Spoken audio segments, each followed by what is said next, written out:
Shamiti barra dhiigaan guddifne boqqolloo keenya yoo booyyee nyaatu warri callisee taa'ee daawwatu wayyoo beekii akkuma homaa funkaatu jarri amaanaa saba nyaatu beekii akkuma homaa funkaatu jarri amaanaa geerroo nyaatu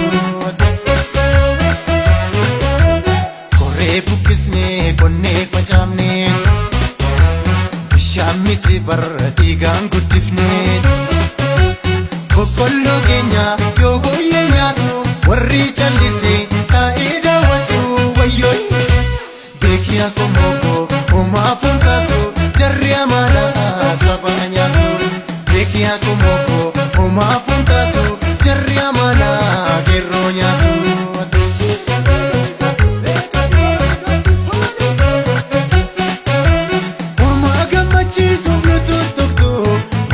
Jarra tokko nu yaadachiistu mormii dhageessisuuf yoo karaatti yaanu qeerroo fi qarreen falma bineensinu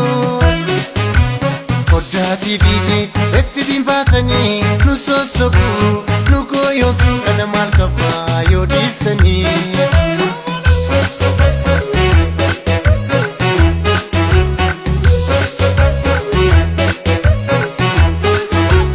Wallaggattis dhagaa bu'uura Baaleettisoo dhagaa bu'uura Walloottisoo dhagaa bu'uura Booranattis dhagaa bu'uura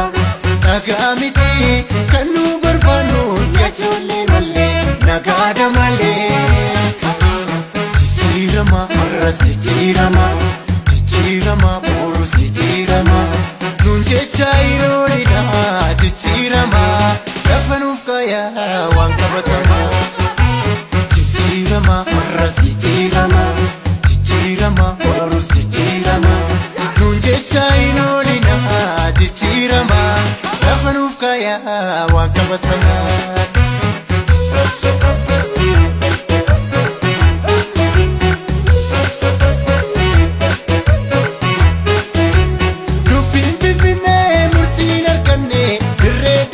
Argeedhaaf hin deebine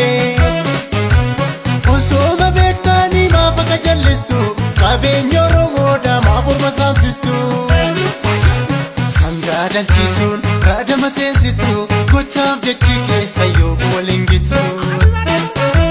sangaa dhalchisuun raadama seensitu gochaaf jechi keessa martuu shira qaba waliin gitu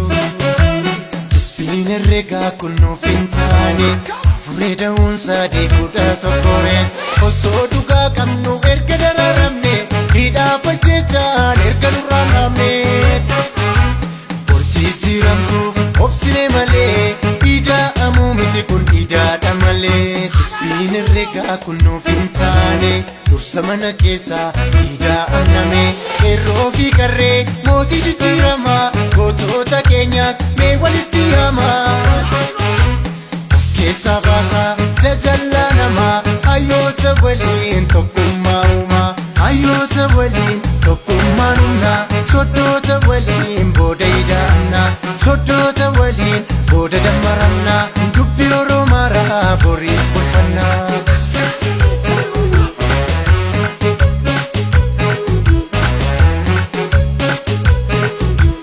Walitti baquu hin jettanii immoo eenyuutti baqa? Shireedhaaf darraan Oromoof ragaadha duraanuu sin beekna ilmaan abbaa tokkooti isintu waliif karaadha kan nutti jabaate gobaan akkanyaa jala isnis nu baasuudha kolfaa gubannaan gowwaa nu se'uu yeeda.